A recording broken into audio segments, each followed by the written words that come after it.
No. You know, it's yeah, man. You know, I've going through college and stuff, being a liberal arts major, we always talked about objectivity. You know, that you always have to consider the other side. You know, the other opposite opinion. Right. And I've been really working hard at trying to stay objective, man, because a lot of what Trump and them say about, Martin Luther King was a Republican. No, I did not know that. He's a Q dog.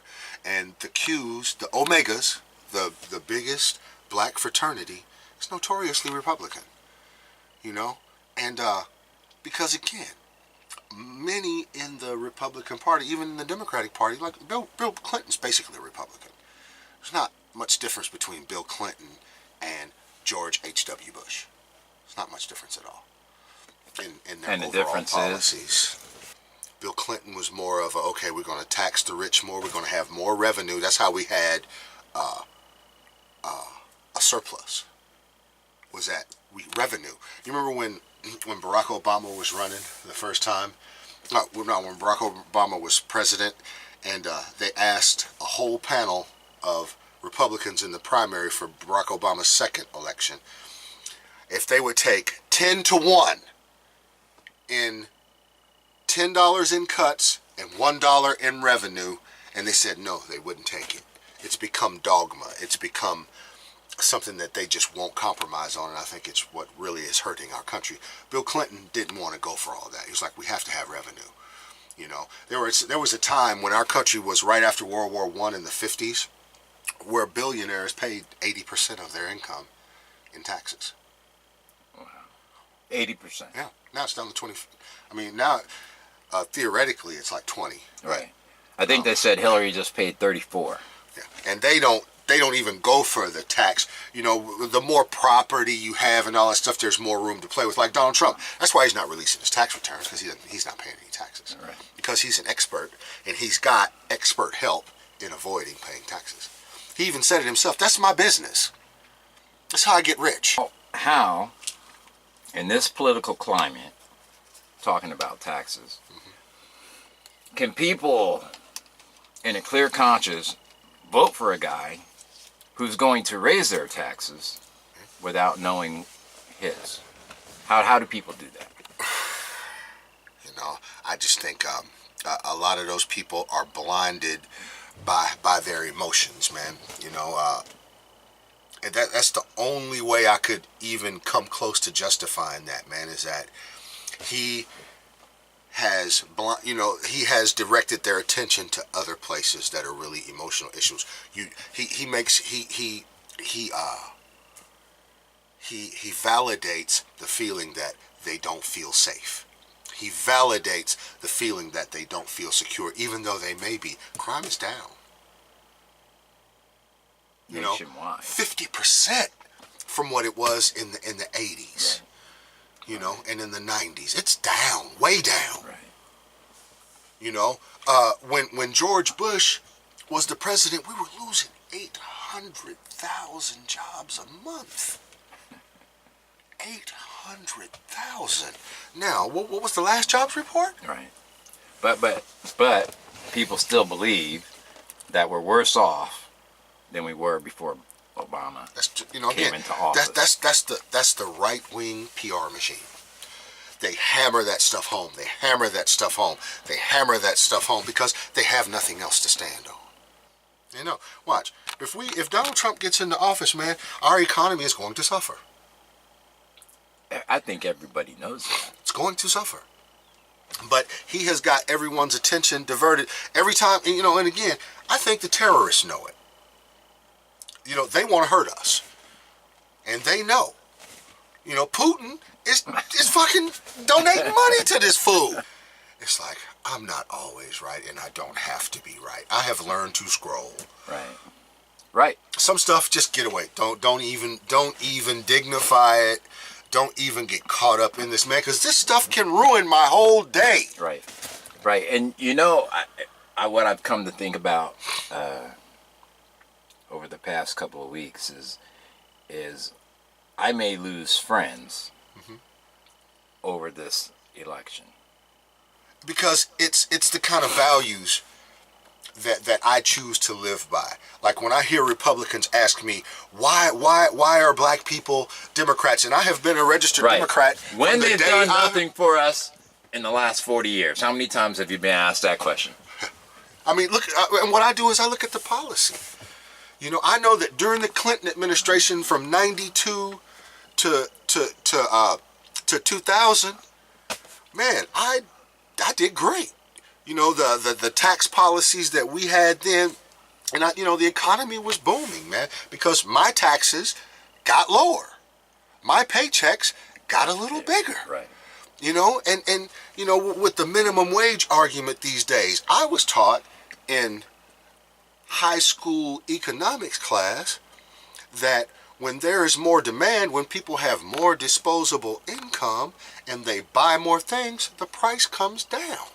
So what I'm hearing is exactly opposite. Oh, so if you raise, and I've actually seen it, if you raise people's income, then prices are going to go up. Well, if you don't raise people's income, the prices go up anyway.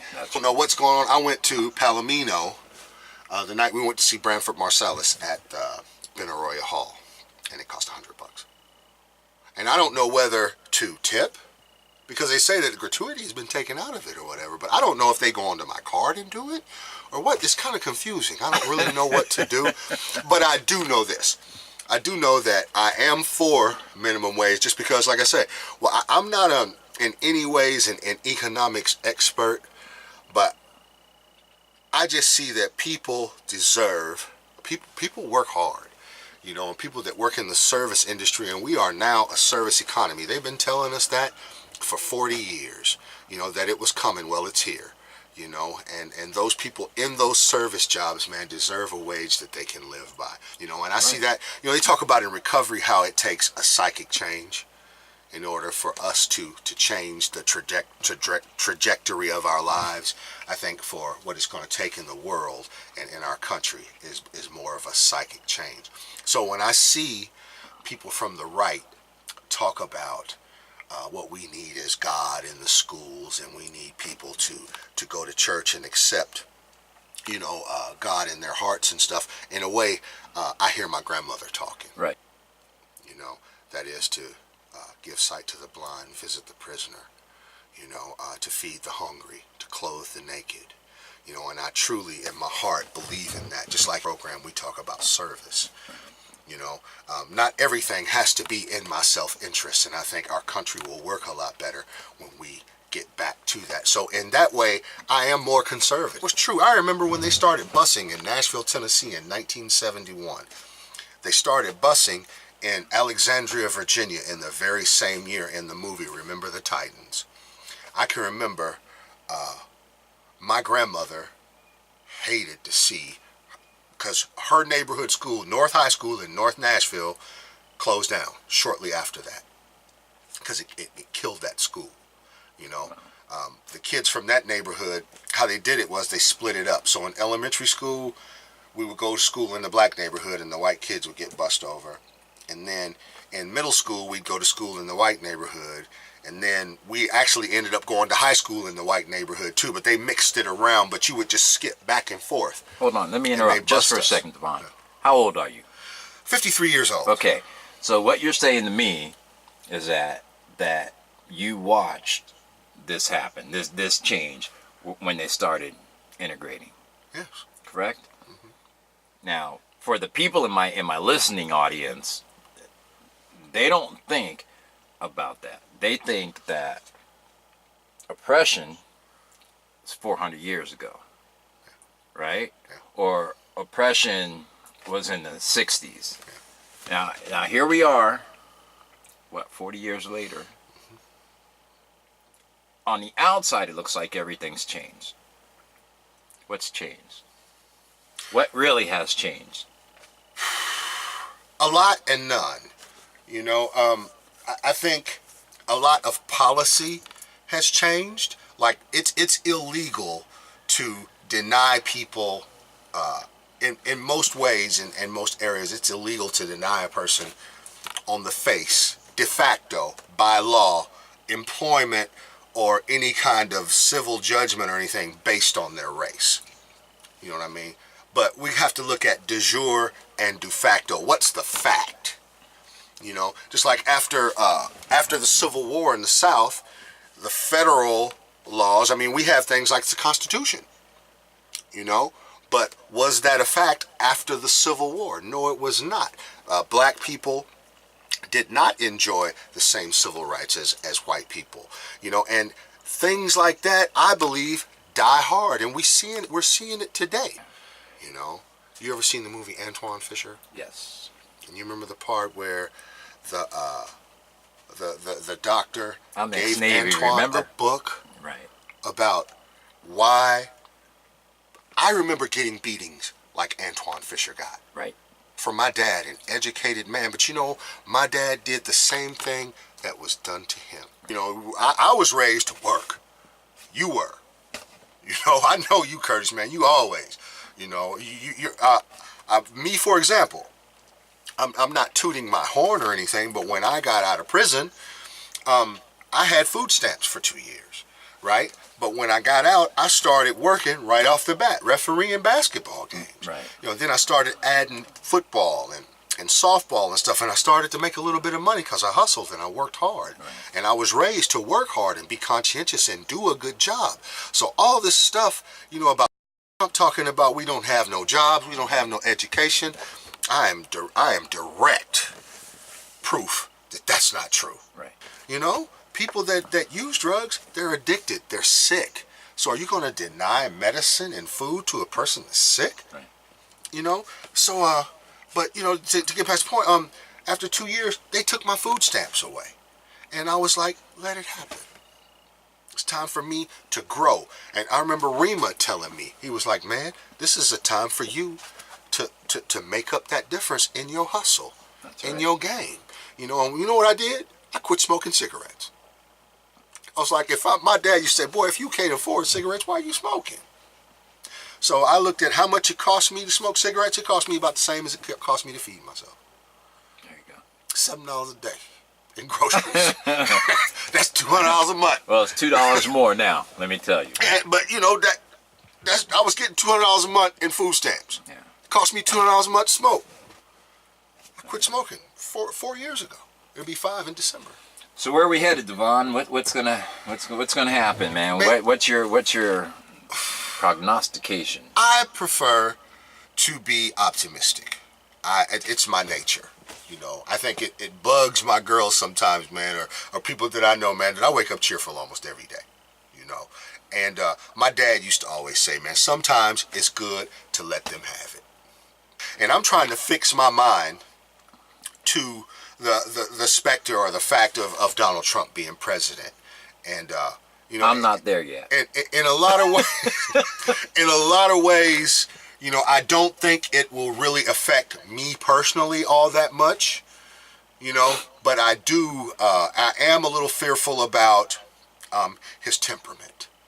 You know, if they want to, it seems like when we came up with Obamacare, which was a Republican idea in the first place, if they want to take health care from 10 million people, you know, it's going to be interesting to see what they do about that. And if they don't, I think you'll see that we'll have a Democratic Senate and we'll have a Democratic House. And so I think it's built into our government to where I think we'll survive Trump. You know, the checks and balances.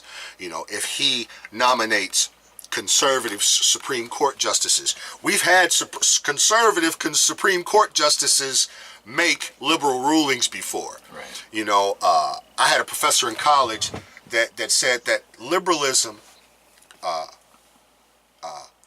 19th century liberalism, is it 18th or 19th century liberalism, has won just about every argument over the centuries. I mean, we look at the abolishing slavery. That's a liberal argument. We look at, in our country, Social Security, the Civil Rights Act, Voting Rights Act, the GI Bill. Republicans thought was welfare. You know, what really scares me is things like, again, like I say, I believe in our country, just like me as a person, I need to have a psychic change, you know, a spiritual awakening. in some sorts in our country, because greed really scares me. Apathy really scares me. Ignorance. When I look at history, about how much history is being forgotten. We have a person who was a fairly high-ranking state official for the Republican Party just say that Barack Obama started racism. That's incredible. We have a presidential candidate of a major party saying that African Americans have it worse now than we ever have. When there was a time where we could be prosecuted and killed for marrying out of our race. It was against the law for us to read books. Right. He said, I ain't never discriminated against nobody. None of my family ever owned slaves. But it's like, so I can understand how people feel like that. Sometimes I cringe a little bit, but then I think about things like HBCUs, historically black colleges and universities where both my parents went. There was a time where blacks were not allowed into universities. And we're a beautiful, smart, intelligent people, man, creative. We got genius in our, in our blood, just like any other ethnicity or any other culture. Speaking of, did you know what somebody just told me? This Asian cat, man, at the store where I stopped. I got to fact check him. And I did not know this. He said, do you know how we got to the moon? I said, no, I have no idea how we got to the moon. He said, it took a group of black people, put them in a room, and they came out with a formula to get our astronauts to the moon and back before computers. Now this is something that I have to fact check. But how come I don't know that? How come I don't know that? My first instinct is to not believe that, but it wouldn't surprise me. Where for us to be able to assemble that type of know-how and that type of technology, information had to come from a lot of areas, and I'm sure some brother had something to do with it. Because like I say, we're beautiful, man. I love my people. I love our resiliency, man. I love our toughness, man. I love our intelligence. And where was I with the HBCU thing, and the black people meet? There was a time when, blacks couldn't go to universities. And I was around when they started integrating universities in the South, and we were really proud of our local historically black college and university, Tennessee State University, Nashville, Tennessee. Both my parents graduated from there.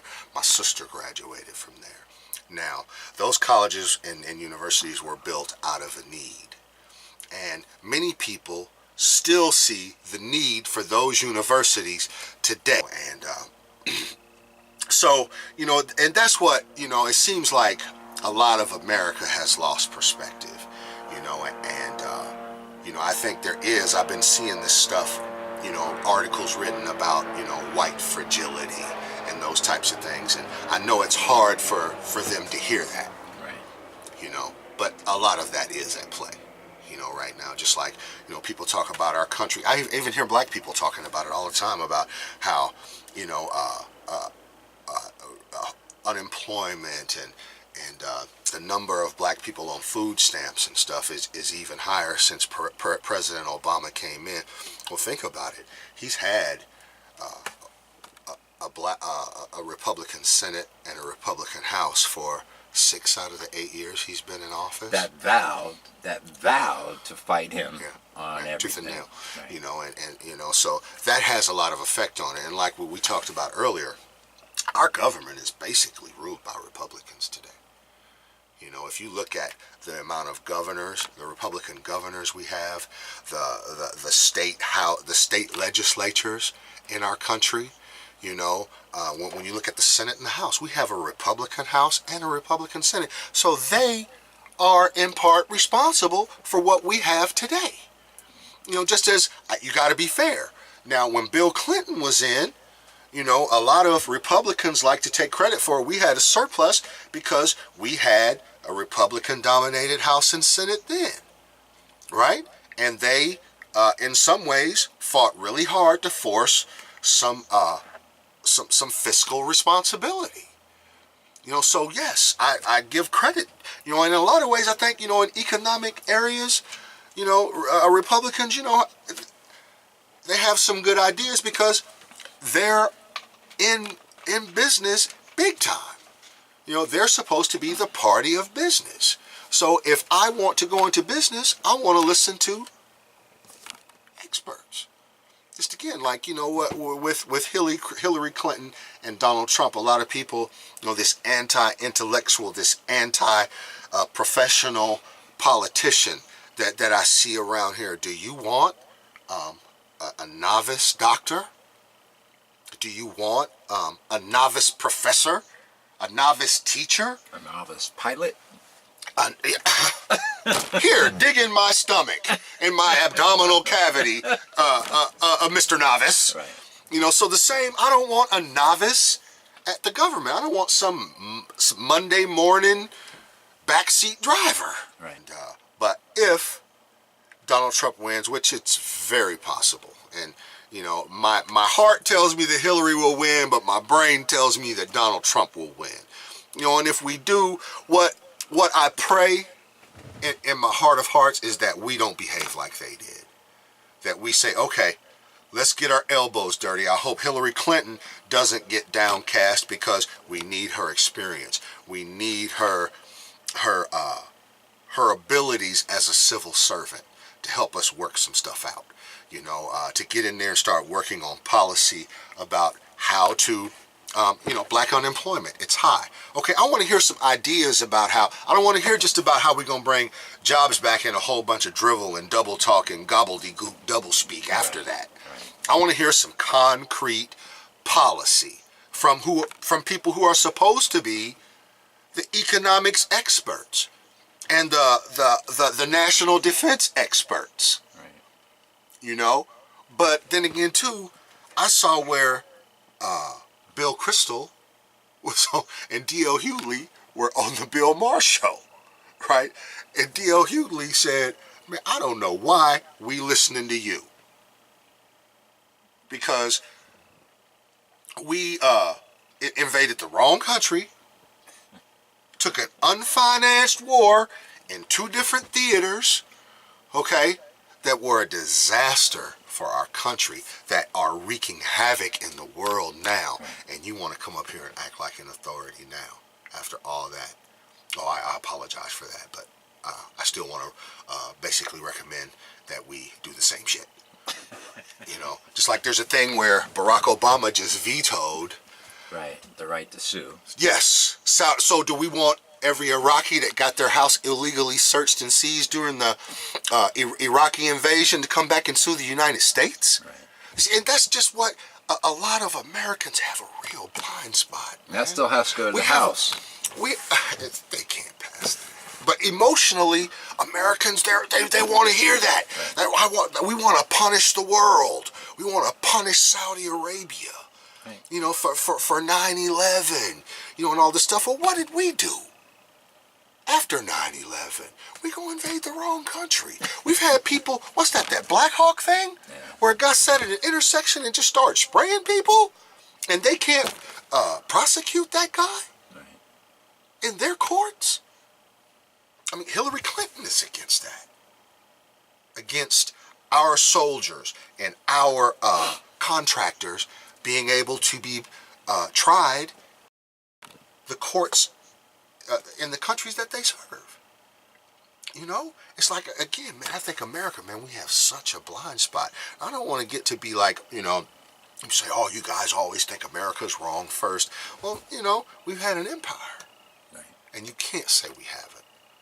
We have military bases all over the world. That's right. Those people are subject to us. The Philippines. The president of the Philippines just acted really bad. Yeah. You know, but in a lot of ways, he's got some legitimate gripes, man. We've been there for a long time. We're over there doing dirt. You know? You got fly boys and Navy boys and Marine boys over there clowning. You know, and you always have. You always have. We are basically plundering that country. You know, and Donald Trump talking about we're going to go over there and we're going to take the oil. What are you talking about, man? That's against international law. That's a war crime. You know, another thing is this kid that just made these bombs in New York and set off these bombs in New York. His family knew about it, man. They had to. And what makes you say that? I think I heard something about his family were telling people that, hey, he's doing crazy stuff. Well, you know, he had told the police 2 years earlier that his son was a terrorist. And Yes. then he retracted that. But he knew. He knew. And Donald Trump is saying, let's go kill their family. This is an American. This is an American citizen. We got some That's right, issues. we blow them up. You know, but Kurt, we've got some issues We facing blow up us. American citizens now. You know that, right? Yeah. Right? Yeah. You can walk into a movie theater and kill 15, 19 people and be white, and we'll take you to McDonald's on the way to jail. My sponsor, I'll call him up, bless his heart, Big Nate Cozy, man. Got to give him some props. And one of the first things I know he's going to say is, okay, Davon, man, let's get to the exact nature of this. You know? I hope I can. What about you? I'll get his name out of there. Because that was great, man. You had to go and fucking mention names. What's wrong with you? Man, I don't care. Big Nate don't care either. Right? I just named him in that thing. I was worried about, is he going to be mad about this or whatever? And, do you know 5 good brothers? Oh, right. You know, and I as soon as I set that off, I'm like, oh shit, Curtis is gonna be mad. But I wanted to put some of my family in there. But the young boy, like my sister has a boy that's getting married, man, on New Year's Eve this year in Memphis, Tennessee, man. Little Avon Taylor III. My sister's oldest boy. He's 30 years old. He's about to get married and start a family, and he's a professional young man. He's a manager, and he's out there living his life, and he's doing his thing, man. He's active in his community. He gives back. You know, he obeys the law. He pays his taxes, and he's a good kid. My sister's boy, you know what I'm saying? And he was raised on the same values I was. My sister was raised in the same house with me. She's been a second grade teacher, man, since God knows when. When is 1985? She was one of Bill Clinton's 100 best teachers in America. Really? Second grade teacher, Memphis, Tennessee, Germantown Elementary. It really hurts me when I hear someone like Donald Trump take the tone that he did at that black church in Detroit. And, those people in that church should have been seriously offended. Yeah. And, because I know what, I lived, before I moved here, I lived in an all-black suburban community. 2-story, 4 and 5 bedroom brick houses, Right. where there was no crime. Right. We had great school. There was there was some violence in our neighborhood, and, just like there is in any neighborhood, but it was a great neighborhood. Right. And it was teachers and firemen and doctors, and policemen. My baseball coaches and football coaches were policemen and firemen, white and black, and so we do have a healthy respect for, police, and a lot of this all lives matter and Black Lives Matter. For me, sometimes I think that's kind of just a distraction, man. I had to explain to a friend of mine. I said, really, what they're saying is Black Lives Matter too. Right. That's right. And that's a really easy concept to understand, but it's hard to get through all of that denial and guilt. And again, it's understandable, because it's going to take, just like how when we get into recovery, we have to learn to not be so prideful. We have to learn to be more honest to ourselves, and to really, sometimes we need to hear ourselves talk. I need to hear myself. I remember one day I called you, man. I had umpired a softball tournament all day long, and I had an infection on my head, big knot right here, and there's a scar from it to this day. And I had umpired a softball, clean and sober softball tournament for 12 hours that day. I had a pocket full of money. I was hot, itchy, tired, and my head hurt. And I remember I called you and I said, damn, Curtis, man, I'm tripping. And I really would like a beer. And you were like, man, let's go to the Mukilteo Beach meeting. Bonfire. Yeah. Man, just go home, get yourself a shower, and let's go to the meeting. And we'll see how you feel after that. And I was fine. You know, but I remember when I heard that come out of my mouth, started to make sense. All of the bad things that used to happen to me when I made decisions like that came to my mind. You know, and they come quick too. They come quick. All that thoughts about how a beer would make this better got killed quick when I heard that come out of my mouth. And I think, in some ways, what I love about what Colin Kaepernick is doing, and what Richard Sherman said, and what Marshawn Lynch just said, right. You know, on a TV show. I'd rather see him on his knee than with his hands up in the air getting shot. Yeah. Is that what he said? Yeah. It needs, this dialogue that we're having in our country right now needs to be had.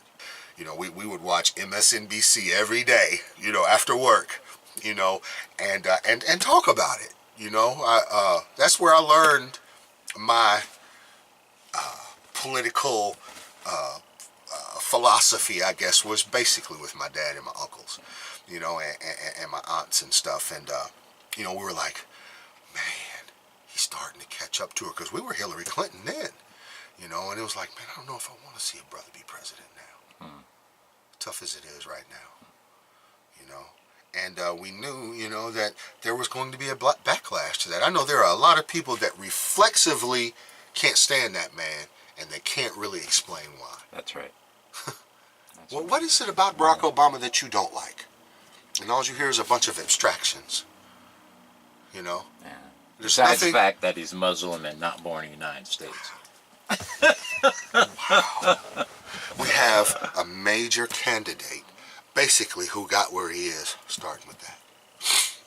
Some made up, asinine, silly sounding shit. That he knew was made up, asinine, silly And see, shit. that's what, again, Donald Trump, I don't believe is a racist. I don't believe he is. It is, you know, I think I am a pretty good judge of character.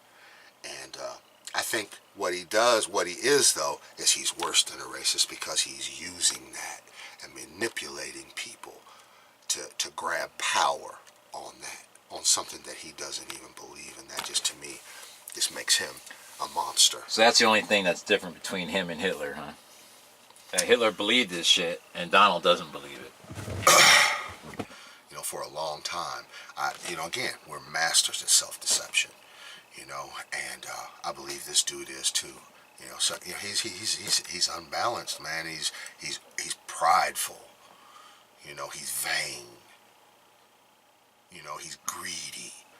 You know, I can remember when I was using, one of the things that told me that I'm a good person and that my mom and dad raised me was that I can remember going and stealing groceries to feed a family of a woman who had sold all her food stamps for drugs.